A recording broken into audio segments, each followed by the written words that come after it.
Dear brothers and sisters, as we have entered now into the month of Ramadan, every moment in Ramadan is an opportunity. Every moment is an opportunity for you to say a word of dhikr, to say Subhanallah, Alhamdulillah, La ilaha illallah, or Allahu Akbar, or whatever it is, or a moment, wal'iyadu billah, to sin, which is the worst thing that you could do with a moment in Ramadan, or a moment that could go to waste. And every single moment is so precious that you want to make sure that you're using your time best. And subhanAllah, when you're talking about the aspect of dhikr, what is the best form of dhikr in Ramadan? What's the best form of remembrance of Allah subhanahu wa ta'ala in Ramadan? When you look through the entire body of ahadith from the Prophet sallallahu alaihi wasallam on dhikr, sometimes when you read about the virtues of one statement of dhikr, you would think that that's the only dhikr that you should be saying. Like if you read about fadal al-istighfar, for example, the virtues of seeking forgiveness from Allah subhanahu wa ta'ala, you would say, I should be doing nothing but saying astaghfirullah all the time. Rabbi ighfirli wa tub alayya innaka anta tawwabur rahim. Or one of the various iterations of seeking forgiveness from Allah. So, my Lord, forgive me and have mercy on me, accept my repentance. All of these different iterations of istighfar, seeking forgiveness. And then you'll find the hadith where the Prophet ﷺ is receiving advice from Ibrahim alayhi salam about the seeds of the soil of paradise. Subhanallah, Alhamdulillah, Allahu Akbar. And then you find the hadith where the Prophet ﷺ says that there are two phrases that are beloved to Ar-Rahman, light on the tongue, heavy on the scales. Subhanallah wa bihamdihi, Subhanallah al-Azim. Tasbih, the glorification of Allah. And then you find the hadith where the Prophet ﷺ said, Inna afdal al-dhikr, the most beloved, the best of all remembrance is La ilaha illallah. Keep your tongue moist with La ilaha illallah. And then you find hadith Ubay ibn Ka'ab radiyallahu ta'ala anhu, where he asked the Prophet ﷺ how much of his dua should be dedicated to salawat, sending peace and blessings on the beloved sallallahu alaihi wasallam. And it could take up all of your dua, and that would be sufficient. Sallallahu alaihi wasallam. And we know that it's the day of Friday, the most beloved day of sending salawat on the Messenger sallallahu alaihi wasallam. So I probably just confused you further. All of these ahadith, you read them and you say, that's the one. Or inna rabbaka yuhibbul hamd. Your Lord loves praise. So just say alhamdulillah over and over again, right? So subhanAllah, it's every single chapter. You find these adhkar and you say they're amazing. And which one should I prioritize? And then you find statements from the pious predecessors. And all of this is an introduction to the question, by the way. The statements of the pious predecessors like Al-Fudayl and Ibn Taymiyyah rahimahullah ta'ala, when they were asked about prioritizing seeking forgiveness over glorifying Allah, istighfar over tasbih. And the example that they gave was that if you have a garment and it is stained, then you don't embellish the garment before cleaning the stain. So istighfar cleans the stain. Tasbih, saying subhanallah, are the buttons on the garment, are the embellishments on the garment. And so they prioritized istighfar over tasbih. But they never neglected tasbih. Where does that leave us in Ramadan? Where, as the Imam al-Zuhri rahimahullah narrates, one subhanallah in Ramadan is 1,000 times subhanallah outside of Ramadan. This month in which the mercy from Allah is descending upon us constantly. And this is where you find some of the scholars start to give some beautiful insights. Number one, the best form of remembrance is Quran, and the best way to read the Quran is in prayer. The best form of remembrance is Quran. It is khayru dhikr. It is the best form of remembrance. So as you are reciting your Quran throughout the day, it's a part of your dhikr. It's a part of your remembrance of Allah subhanahu wa ta'ala. And the best way to recite the Quran is in your salah, is in your prayer. Why? Because in your 2 rak'ahs of Qiyamul Layl, you will combine all of the adhkar just to have a proper prayer. You'll have takbir, you'll have tasbih, you'll have istighfar, you'll have salawat. So just 2 rak'ahs with the Quran in it combines all of the best forms of dhikr, and that's the mercy of Allah subhanahu wa ta'ala, that all of the best forms of remembrance are combined in salah. And then the Quran, وَالْقُرْآنِ ذِي الذِّكْرِ, the Quran that is dhikra lil alameen, a reminder to the worlds, as well as a book that is full of the reminders and the remembrance of Allah subhanahu wa ta'ala. You recite it at all times and you have that intention. And they said we can take insights from two things. Number one, look at the way the Prophet ﷺ's prayer was. Can you recite Quran in sujood? No. You can't recite Quran in your prostration.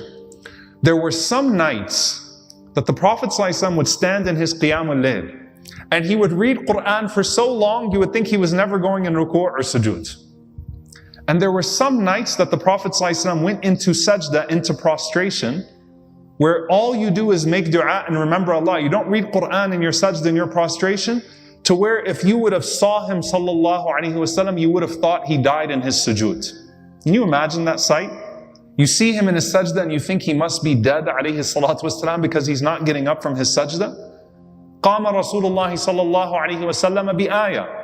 Salama narrates two hadiths. She said the Prophet ﷺ would spend an entire night with one ayah of the Quran. One ayah. And then he would spend other nights sallallahu alaihi wasallam and it was as if he was going to recite the whole Quran in his qiyam, in his standing up.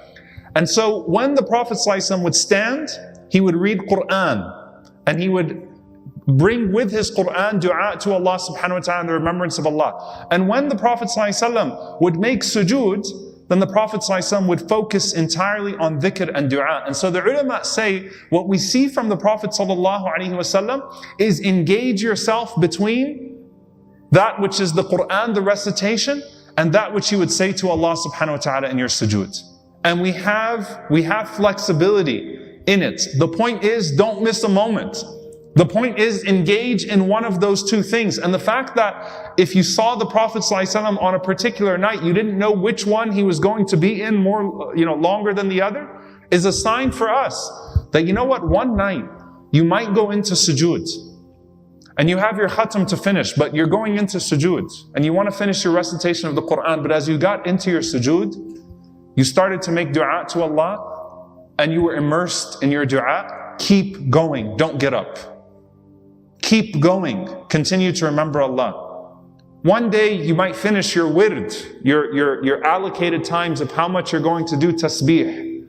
Say subhanallah, but you're looking around and you're saying subhanallah, subhanallah, and your heart is present. It's better to go an extra 10 tasbih and delay the next thing that you're going to do because your heart is in that tasbih. And so the best dhikr is the dhikr that coincides with the Prophet ﷺ's dhikr, that is diversified, that your heart is most present in. That's the first thing. The second thing, the best dhikr outside of Ramadan is the best dhikr inside of Ramadan. Meaning, the reward for your morning remembrance and evening remembrance in Ramadan is even greater than what it would be outside of Ramadan. The Prophet ﷺ would not pause the morning athkar and the evening athkar. The things he would say in the morning and the things he would say in the evening after Asr, because Ramadan came around. If anything, they are greater at that time, and that is the best time to learn the habit of those things. Okay, so to really bring them into your life and to not let go of those things. That would be like a person who focuses on praying Taraweeh and then they forget all of the other sunan. Okay, the sunan that the Prophet ﷺ would not forget to pray outside of Ramadan or inside of Ramadan. May Allah subhanahu wa ta'ala enable us upon them. Allahumma ameen. And the third thing, and this is something that is really powerful to pay attention to, with what the Prophet ﷺ gave us of the best du'as and the best seasons. The best 10 days of the year are the first 10 days of Dhul Hijjah. The best 10 nights of the year are the last 10 nights of Ramadan. The best of the first 10 days of Dhul Hijjah is the day of Arafah. And the best of the last 10 nights of Ramadan is Laylatul Qadr. Right? In the first 10 days of Dhul Hijjah, the day of Arafah, may Allah subhanahu wa ta'ala call us back to Arafah. Allahumma ameen. On Arafah, the Prophet sallallahu alaihi wasallam said, the best of what I and the prophets that have came before me have said, because all of the prophets observed the day of Arafah, was La ilaha illallah wahdahu la sharika lah, lahul mulk wa lahul hamd wa huwa ala kulli shay'in qadir. Praising the oneness of Allah, declaring the oneness of Allah subhanahu wa ta'ala, who has no partner, who has dominion over all things. He has no partner, He has no equal, He is the only one worth seeking and the only one who bestows reward. And subhanAllah, that's the best dua in the day of Arafah. Some of the scholars say that that is the culmination of Hajj. Like when you're going to Hajj, everything surrounds affirming the oneness of Allah, right? Doing tawaf around the Kaaba, saying labbaik Allahumma labbaik, here I come, oh Allah, here I come. Everything surrounds this element of tawheed, this oneness of Allah. And so on the culmination of that oneness of Allah, or of the days of Hajj, you affirm in the most beautiful way the oneness of Allah subhanahu wa ta'ala. When it comes to Ramadan, the theme is what? غُفِرَ لَهُ مَا تَقَدَّمَ مِنْ ذَنْبِهِ. To be forgiven for all of the sins that you brought to Ramadan. مَنْ صَامَ رَمَضَانَ مَنْ قَامَ رَمَضَانَ مَنْ قَامَ لَيْلَةُ الْقَدْرِ. 3 ahadith. Whoever fasts Ramadan, whoever prays in the nights of Ramadan, whoever observes Laylatul Qadr will be forgiven for all of their previous sins. And Aisha radiallahu anha asked the Prophet ﷺ, if I feel like I'm in Laylatul Qadr, if Laylatul Qadr has come upon me, the night of power has come upon me, what dua should I say? And we all memorize it. Allahumma innaka afuwan tuhibbul afwa fa'fu anni. Oh Allah, you are the forgiver. You love to forgive, so forgive me. Fa'fu anni. And the scholars say that that is the theme of Ramadan. That throughout the month of Ramadan, the prize of Ramadan is asking Allah to forgive you. As you are changing your ways and turning your page with Allah subhanahu wa ta'ala, let the core of your dua be, oh Allah, forgive me. Oh Allah, forgive me. Oh Allah, as I'm turning my page, let the page on the Day of Judgment also be turned so that none of the sins that I brought with me before this month are going to show anymore on my record. Oh Allah, forgive me. And so it's not just the dua for the last 10 nights. It's not just the dua for Laylatul Qadr. It's a dua that represents the essence of all of Ramadan. Oh Allah, forgive me. And so embark on the journey of making sure that your du'as, your witr dua every night, your du'as in the last moments before you fast, are surrounding asking Allah subhanahu wa ta'ala for forgiveness, because that's the culmination of Ramadan. May Allah subhanahu wa ta'ala forgive us, allow us to reach Laylatul Qadr, and allow us to say the du'as that we should be saying on Laylatul Qadr, allow us to be accepted on Laylatul Qadr and have our entire Ramadan accepted. Allahumma ameen.